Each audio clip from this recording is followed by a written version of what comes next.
శివుని ఆగ్రహం ఒక రూపం పొందితే అది ఎలా ఉంటుందో తెలుసా? అదే భీమాశంకర్ రూపం. ఇది కేవలం శివాలయం కాదు, ఇది ఒక శక్తివంతమైన ఆధ్యాత్మిక కేంద్రం. శివుడు భీమేశ్వరుడిగా స్వయంగా ప్రత్యక్షమైన స్థలం ఇది. భీమాశంకర్ జ్యోతిర్లింగం 12 జ్యోతిర్లింగాలలో 8వదిగా పరిగణించబడుతుంది. ఇది మహారాష్ట్రలోని సహ్యాద్రి కొండల్లో భీమా నదికి జన్మస్థానంగా నిలుస్తోంది. శివుడు ఇక్కడ భీమాసురుడనే రాక్షసుడిని సంహరించి భక్తుల రక్షణ కోసం ఈ రూపంలో వెలసినట్లు పురాణాలు చెబుతున్నాయి. మీరు ఆశ్చర్యపోవచ్చు, మహాభారతంతో దీనికి ఉన్న సంబంధం ఏమిటని? కొంతమంది పండితుల ప్రకారం పాండవులు అజ్ఞాత వాస సమయంలో ఇక్కడ తపస్సు చేశారు. శైవ మతానికి ఇది ఎంతో పవిత్ర స్థలం, ఎందుకంటే ఇక్కడ శివుని జ్ఞానరూపాన్ని మాత్రమే కాదు, ఆయన పరమార్థాన్ని కూడా అనుభవించవచ్చు. ఈ వీడియోలో మీరు తెలుసుకుంటారు. భీమాశంకర్ ఆలయ చరిత్ర, శైవ మత పరమార్థం, మహాభారతం కనెక్షన్, భక్తులు ఎప్పుడు ఎలా వెళ్లాలో అన్న ప్రయాణ సమాచారం. మీరు భక్తులై ఆధ్యాత్మికతను వెతుకుతున్న వారు అయితే ఈ వీడియోని పూర్తిగా చూడడం మర్చిపోవద్దు. మా వీడియోని లైక్ చేయండి, సబ్స్క్రైబ్ చేయండి, మీ ఫ్రెండ్స్కి షేర్ చేయండి, కామెంట్ చేయడం మర్చిపోకండి.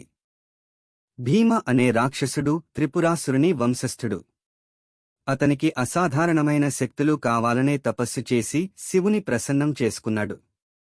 శివుడు వరమిచ్చిన తరువాత భీముడు అధిక స్వార్థంతో దేవతలపై, మానవులపై దాడులకు దిగాడు. భూమి మొత్తం అతని భయానికి వణికిపోయింది. దేవతలు శివుని ప్రార్థించగా శివుడు రౌద్రతాండవంతో భీముడిని సంహరించి అక్కడే భీమాశంకర్ రూపంగా ప్రతిష్ఠితమయ్యాడు. భీముడిని సంహరించిన స్థలమే భీమాశంకర్ అని పిలవబడుతోంది.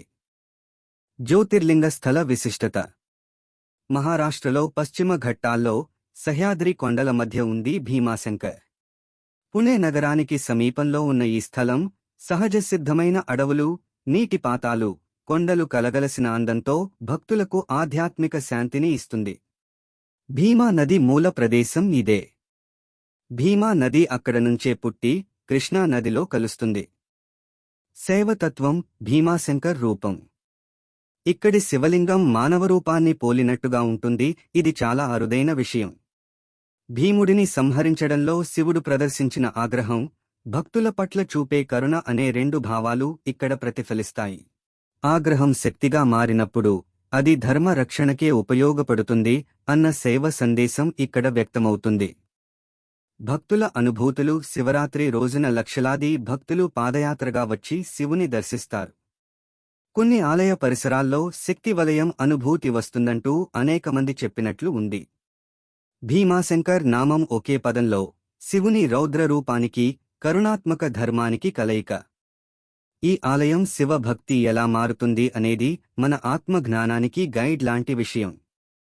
మానవుడు తప్పును చేసినప్పుడు ఆగ్రహం ఎలా వస్తుందో, కాని శరణు వచ్చినప్పుడు శివుడు ఎలా క్షమిస్తాడో ఇది చూపించే స్థలం. మీరు కూడా భీమాశంకర్ యాత్ర చేశారంటే ఆ అనుభూతిని కామెంట్లలో పంచుకోండి. మీకు ఈ పవిత్ర శివలింగం విశేషాలు నచ్చితే మా ఛానల్ను సబ్స్క్రైబ్ చేయండి. ఈ భక్తిని మీ మిత్రులతో షేర్ చేయండి.